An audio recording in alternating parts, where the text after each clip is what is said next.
এর কারণে আপনি আমার দৃষ্টিভঙ্গি পরিবর্তন করতে হইব। ইমাম সাহেব বল যারা, আমরা ইমাম সাহেব বলতে হাসতে জানি, আমরা মাইন্ড যতটুকু পর্যন্ত আছে, আমরা ইমামতি কর্ম হুজাত যাইমু খাইমু ফিনমু শেষ ততটুকু, আর বেতন পাইমু আর চলমু, বুঝছেন নি? ইমাম সাহেব বলতে খাইতে যে আমরা ইমামতিও করবো, মাদ্রাসাত পড়াইমু আর বেতন পাইমু আর চলমু, আর কিছু করার দরকার নাই,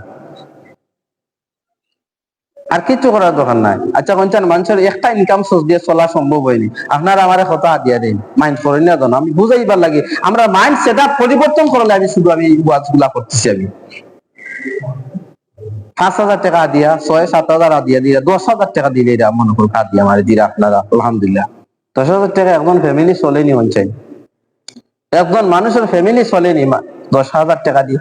আমি নাই, আরো যারা আলিমকল আছেন 10,000 টাকা 5,000 টাকা 3,000 টাকা পর্যন্ত হাদিয়া দিয়ে ইমামতি করেন, করার পরে এই 3,000 টাকা 5,000 টাকা একজন মানুষের ফ্যামিলি চলেনি না। আমরা ইমাম সাহেব বলতে কিছু দোষ আছে, কিতা করবা জানো, এক ইমাম যদি তাকে টাকার পরে এই ইমাম জায়গা আরো ইমাম মানে কইব আমরা তো 3,000 টাকা দিছি তাই ইন্ডিয়া আগর, ইমামের 3,000 দিছে আপনার না 3,500 টাকা দিলেই না, বুঝছেন?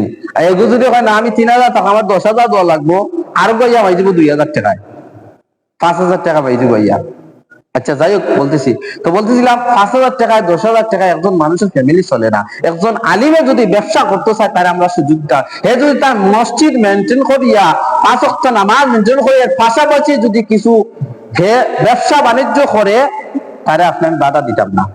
আমরা মাইন্ড পরিবর্তন করতে হবে। সমাজের মানুষরা চিন্তা করে কিনা ইমাম সাহেব ইমামতিও করে লিতা, ব্যবসাও করে লিতা, হলতা খাই লিতা ইমাম সাহেব। তোমার যদি 20,000 টাকা 50,000 টাকা তোমার ফ্যামিলিত লাগে, তাহলে ইমাম সাহেব লাগে না?